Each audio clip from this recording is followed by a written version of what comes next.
Dal 25 dicembre al 15 gennaio, Nino D'Angelo torna in teatro. C'era una volta No Jeans e una maglietta. Le canzoni più belle di ieri e di oggi in una commedia imperdibile, scritta e diretta da Nino D'Angelo.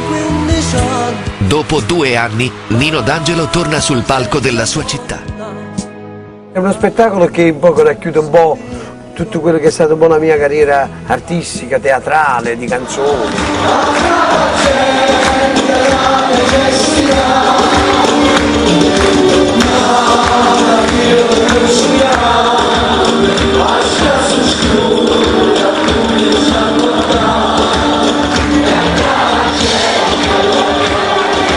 È uno spettacolo alla Nino D'Angelo, un po' cuore pazzo, un po' D'Angelo Cantabruno, un po' la sceneggiata, ma un po' di tutto questo. Io non torno ma ne resto e resta affaticato tutto quanto. Io caccio per serate vado io no. Gaetano D'Angelo, emigrante per amore e per bontà. E tu ero sì.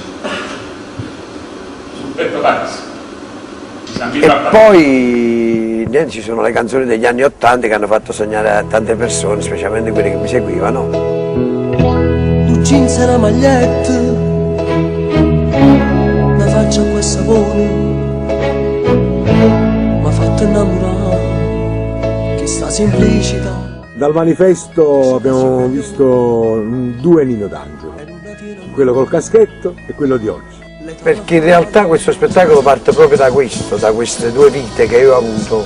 Ci sono questi 2 Nino D'Angelo che vanno e vengono, che si fanno, diciamo, vogliono fanno una specie di gara tra di loro.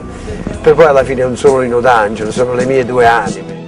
Io ho avuto un bellissimo passato che non ho voluto mai rinnegare, e proprio per questo, no? Se no non mettessi più Nino D'Angelo in scena.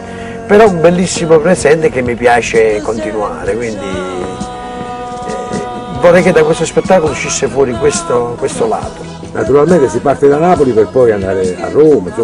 Partiamo da Napoli, poi facciamo la provincia, poi andiamo a Roma, andiamo a Milano, andiamo a Torino, insomma giriamo un po' con questo spettacolo.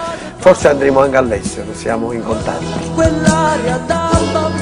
Per info e prenotazioni 081 54 99 688 o www.greenticket.it. Vi aspetto al Teatro Bellini dal 25 al 15 gennaio. Non mancate, c'era una volta un jeans e una maglietta, con Nino D'Angelo e la sua compagnia. Vi aspetto, ma ci mangiamo un 41 con fu.